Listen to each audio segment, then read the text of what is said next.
بسم اللہ الرحمن الرحیم۔ ایک روز حضرت جبریل علیہ السلام تنہا بارگاہ رسالت صلی اللہ علیہ وآلہ وسلم میں بیٹھے ہوئے تھے کہ اچانک آسمان کا کنارہ شق ہوا۔ نبی کریم صلی اللہ علیہ وآلہ وسلم نے دیکھا کہ جیسے ہی آسمان کا کنارہ شق ہوا، جبریل سمٹنا شروع ہو گئے، سر زمین پر رکھنے لگے، یعنی اس قدر جھکے کہ یوں لگتا تھا گویا سرزمین کو لگ رہا ہے، اور ان پر تواضع اور عاجزی، خوف اور گھبراہٹ کے آثار نمایاں ہونے لگے۔ حضرت جبریل علیہ السلام اسی حالت میں تھے کہ انسانی شکل میں ایک فرشتہ حضور صلی اللہ علیہ وآلہ وسلم کے پاس نمودار ہوا۔ فرشتے نے عرض کیا، اے محمد صلی اللہ علیہ وآلہ وسلم، آپ کا پروردگار آپ پر سلام فرماتا ہے اور آپ کو اختیار دیتا ہے کہ آپ چاہیں تو آپ کو بادشاہ پیغمبر بنا دیا جائے، اور اگر آپ چاہیں تو آپ بندہ منش پیغمبر کی طرح زندگی بسر کریں۔ اس فرشتے نے جب یوں اللہ عز و جل کا پیغام پہنچایا تو حضور صلی اللہ علیہ وآلہ وسلم نے کچھ توقف فرمایا اور سوچنے لگے۔ بالآخر سامنے گردن جھکائے عاجزی کے ساتھ بیٹھے حضرت جبریل علیہ السلام کی طرف دیکھا۔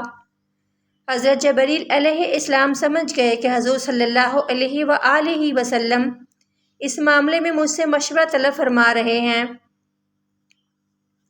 عرضگزار ہوئے، اے اللہ کے رسول، بندگی اور عاجزی اختیار فرمائیں۔ حضور صلی اللہ علیہ وآلہ وسلم نے آنے والے فرشتے کو جواب دیا کہ میں بندوں کی طرح زندگی بسر کروں گا، مجھے بادشاہی نہیں چاہیے۔ وہ فرشتہ یہ جواب سن کر دوبارہ آسمان کی طرف عروج کر گیا تو حضرت جبریل علیہ السلام بھی اپنی اصلی حالت پر واپس آ گئے۔ حضور صلی اللہ علیہ وآلہ وسلم نے حضرت جبریل علیہ السلام کو اس انداز سے دیکھا تو فرمایا، اے جبریل، میں تم سے پوچھنا چاہتا تھا کہ یہ فرشتہ کون ہے جسے دیکھنے کے بعد تم پر عجیب حالت طاری ہو گئی۔ حضرت جبریل علیہ السلام نے عرض کیا، یا رسول اللہ صلی اللہ علیہ وآلہ وسلم، یہ فرشتہ حضرت اسرافیل علیہ السلام ہیں۔ جس دن اللہ تعالیٰ نے انہیں پیدا فرمایا، یہ تجلی الہی کے حضور کھڑے رہتے ہیں اور اپنے دونوں قدموں کی صف باندھ کر کمال خشوع سے کھڑے رہتے ہیں، حتیٰ کہ اپنی آنکھ بھی اوپر نہیں کرتے، اور ان کے پروردگار کے درمیان اس حالت میں بھی قریب ہو جائیں تو جل جائیں۔ ان کی ڈیوٹی صرف یہ ہے کہ لوح محفوظ ان کے روبرو رکھی ہے اور انہیں اس لوح کی پوشیدہ چیزوں کی اطلاع دی گئی ہے۔ جب بھی اللہ تعالیٰ کا ارادہ اس سے متعلق ہوتا ہے کہ زمین و آسمان میں کوئی چیز واقع ہو تو وہ لوح خود بخود بلند ہو جاتی ہے اور حضرت اسرافیل علیہ السلام کے سامنے پہنچ جاتی ہے، اور یہ یعنی حضرت اسرافیل علیہ السلام اسی وقت اس لوح کو دیکھ لیتے ہیں اور اس مقدر یعنی کام کو دریافت کر لیتے ہیں۔ اگر وہ کام میرے متعلق ہو تو مجھے حکم کرتے ہیں، اور اگر وہ میکائیل علیہ السلام کے متعلق ہو تو ان کو حکم کر دیتے ہیں، اور اگر ملک الموت سے متعلق ہو تو انہیں حکم مل جاتا ہے۔ حضور صلی اللہ علیہ وآلہ وسلم نے فرمایا، میں نے جبریل سے پوچھا، آپ کو کس کام پر مقرر ہیں؟ عرض کیا، ہوائیں چلانے اور لشکروں کی فتح و شکست پر۔ پھر پوچھا، اور میکائیل؟ عرض کیا، بارش اور نباتات پر۔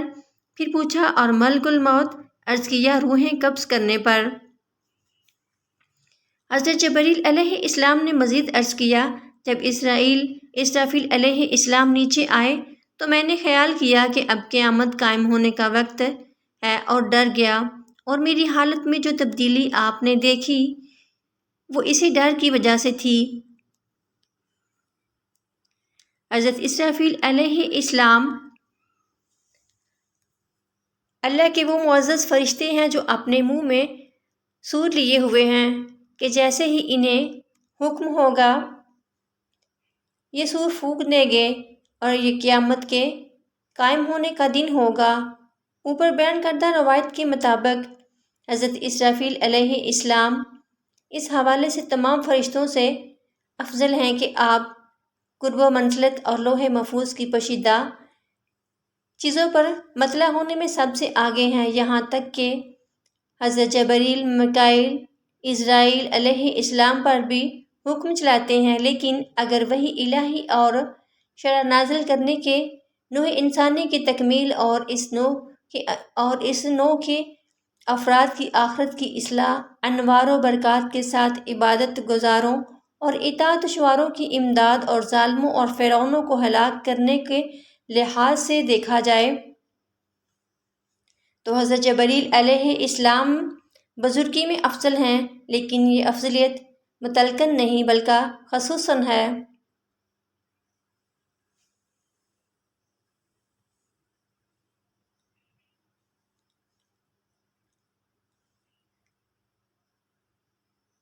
اسلامی واقعہ سے متعلق آپ مزید ویڈیو دیکھنا چاہتے ہیں تو ہمارے چینل کو سبسکرائب کریں۔ شکریہ۔